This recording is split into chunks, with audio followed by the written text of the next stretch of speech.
नमस्कार मंडळी, तुमचं सगळ्यांचं स्वागत आहे माझं चॅनल फॉरेनच्या गप्पा याच्यामध्ये. तर आजचा जो विषय आहे तो माझा आवडता आहे आणि मला खात्री की माझ्यासारख्या बऱ्याच साऱ्या महिलांचाही हा आवडता विषय असेल आणि तो म्हणजे गार्डनिंग. मी हा विषय याच्यासाठी निवडला आहे आज कारण की भारतात आपलं गार्डनिंग करणं खूप सोपं आहे आणि इथे सहजासहजी माती, कुंड्या किंवा झाडं म्हणा हे मिळत नाही. तर याच्या मागची कारणं आहेत. पहिलं तर म्हणजे वातावरण.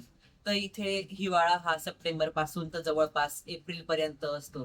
तर त्याच्यामुळे सूर्य हा खूप कधीतरी उगतो आणि आपल्या भारतात कसं 12ही महिने सूर्य उगवतो. तर त्याच्यामुळे मला वाटतं की तिथे फार सहज आहे की आपण झाड उगवू शकतो किंवा इतर काही भाज्या असतील त्या उगवू शकतो. आपल्याकडे कसं आपण गावात असलो तर माती ही आपल्याला विकत नाही आणावी लागत. पण जर्मनीमध्ये तसं नाहीये.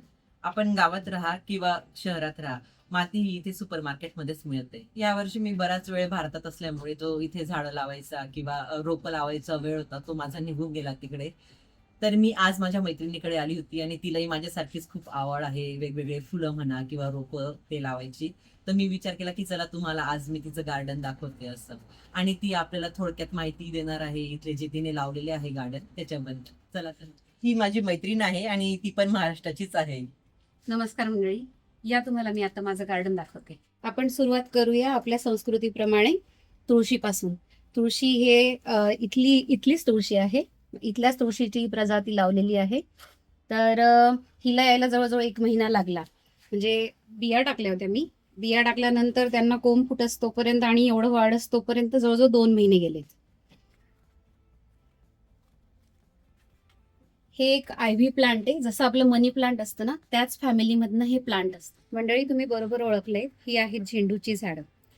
जेव्हा स्प्रिंग महिना म्हणजे एप्रिल किंवा मार्चच्या दरम्यान मी झेंडूची फुलं असतात वाळलेली ती चुरगळून टाकते आणि ही झाडं 1 महिन्यात फुलं द्यायला सुरुवात करतात. ऑक्टोबरच्या शेवटपर्यंत किंवा नोव्हेंबरच्या स्टार्टिंग पर्यंत ही झाडं मला फुलं देत राहतात. माझा श्रावण, गणपती, दसरा आणि दिवाळीमध्ये मला फुलं उपलब्ध असतात. आपल्या घरामध्ये ज्या पूजा असतात त्यांच्यासाठी आपण जास्त झेंडूचाच वापर करतो, म्हणून मी खूप सारी झेंडूची झाडं लावलेली आहेत. आता ही झाडं तुम्ही बघताय, ही जी झाडं आहेत ही जरा सदाफुली सारखी दिसतात, म्हणून मी ती आणली. मला त्यांचं नाव सांगता येणार नाही. ही बाई एक अजून सदाफुली सारखंच दिसणार एक फुल आहे. काही फुलं झाडांची नावं मला माहिती नाहीये. हा आहे, मी ह्याला घंटीचं फुल म्हणते. हे आणि हे दोघंही सेम झाड आहे, फक्त रंग वेगवेगळे. हा आहे जांभळा आणि गुलाबी. हा आहे गुलाबी आणि पांढरा. आता ह्या कळ्या लागल्या, उमलल्या नाहीयेत म्हणून दाखवता येणार. आता माझ्याकडे आहेत 4 गुलाब, त्यांची ओळख मी तुम्हाला करून देते. हा आहे नारिंगी गुलाब, हा आहे पिवळा गुलाब, हा आहे पांढरा. हे दोघंही इथल्या देशी जाती आहेत.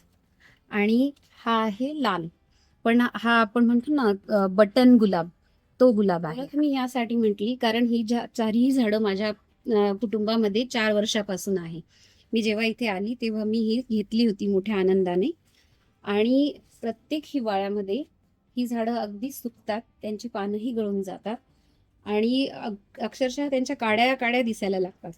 तेव्हा खूप वाईट वाटतं, पण जेव्हा स्प्रिंग किंवा किंवा समर येतो तेव्हा त्याला ऑटोमॅटिक पालवी फुलते. मी पाणी टाको किंवा नाही टाको, तेव्हा त्या झाडांना छान पालवी फुटते आणि फुलंही येतात. ही पिवळी शेवंती आहे आणि ही पांढरी शेवंती आहे. आता त्यांना कळ्या बसल्या आहेत, तुम्ही बघू शकताय. आणि सप्टेंबर महिन्याच्या किंवा ऑगस्ट महिन्याच्या शेवटी शेवटी ह्यांना फुलं यायला सुरुवात होते. सुरुवातीला मी तुम्हाला सदाफुली सारखे झाडं दाखवले, हे त्यातलेच झाड आहे, फक्त रंग वेगळा आहे, नारिंगी आणि गुलाबी. आणि हे जे आहे हे आहे जास्वंदी सारखं. जास्वंदी पण म्हणू शकत नाही ह्याला आपण, पण खूप सुंदर दिसतं हे. मी फक्त फुलंच नाही तर आपल्याकडे लागणाऱ्या काही भाज्या पण लावते गार्डनमध्ये. ही आहे मेथी, हिला मी बऱ्याच वेळा तोडली आहे. आणि हा आहे हरभरा, तो आता थंडी वाढत चालल्याने सुकत चाललाय. इथल्या सगळ्याच घरांना बाल्कनी असते किंवा गार्डन असतं असं नाही. तर त्या लोकांसाठी काय पर्याय असतं, तर ते लोक घरामध्येच झाडं लावतात. हे आपल्या सगळ्यांच्या ओळखीचं मनी प्लांट. माझ्या घरात खूप मनी प्लांट दिसतील तुम्हाला. हे आहे युक्का पाम, हे आहे रबर प्लांट, हे कमळाच्या पानांसारखं दिसणारं झाड आहे. ह्याचं नाव आहे पिलिया. Ribbon plant. हे रिबिन सारखे दिसतात म्हणून त्याचं नाव रिबिन प्लांट असावं. हे आहे जेड प्लांट. हे आहे ब्रास प्लांट. परत एकदा मनी प्लांट. आणि हे दोघं आहे स्नेक प्लांट. आणि ते मागे जे तुम्ही पाहतायत ते आहे कोरफड. ही माझ्याकडे आलेली काही पाहुणी झाडं आहेत.